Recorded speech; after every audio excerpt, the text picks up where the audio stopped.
Jagung merupakan komoditas strategis di Indonesia. Kebutuhan tahun 2020 mencapai 24,16 juta ton.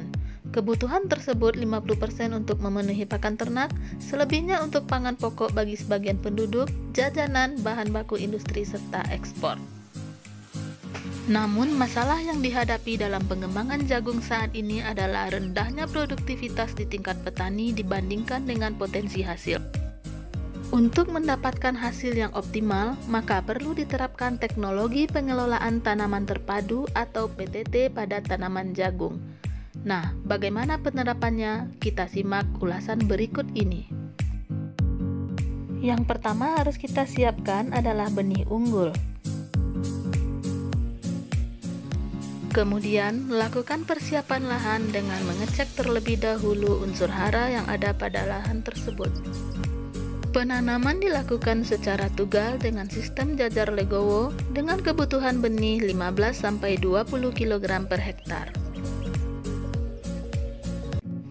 Yang tak kalah penting adalah pemberian pupuk organik. Pemupukan dilakukan secara spesifik lokasi berdasarkan kebutuhan tanaman pada peta status hara atau perangkat uji tanah PUTS atau PUTK. Sedangkan pupuk kimia yang harus diberikan adalah urea, ZA, SP36, dan KCL dengan takaran masing-masing yang sudah ditentukan sesuai dengan rekomendasi setempat. Selain itu, hal yang perlu diperhatikan adalah pengendalian gulma. Pengendalian gulma ini dapat dilakukan secara manual atau aplikasi herbisida. Pengamatan hama merupakan hal yang sangat penting yang perlu dilakukan sehingga serangan tidak terlalu banyak dan merugikan. Hama utama jagung saat ini adalah ulat gerayak Spodoptera frugipera. Deteksi gejala awal ulat gerayak ini akan menjadi penentu kesuksesan dalam pengendaliannya. Pengendalian yang tepat dan efektif adalah secara mekanis, yaitu pengumpulan kelompok telur dan larva jika lahan tidak terlalu luas, secara hayati dan nabati bila serangan masih ringan, serta secara kimiawi bila tingkat serangan sudah tinggi atau melebihi dari 35%. Penyemprotan dilakukan dengan tepat dosis, tepat waktu, dan tepat sasaran.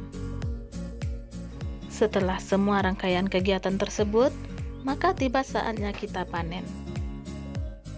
Panen dilakukan jika kolobot tongkol telah mengering atau berwarna coklat, biji telah mengeras, dan telah terbentuk lapisan hitam minimal 50% pada tiap baris biji. Selanjutnya, tongkol jagung yang telah dipanen dikeringkan dengan dijemur hingga mencapai kadar air sekitar 14%. Sekian dulu informasi teknologi mengenai pengelolaan tanaman terpadu atau PTT pada tanaman jagung. Sampai jumpa pada video kami berikutnya.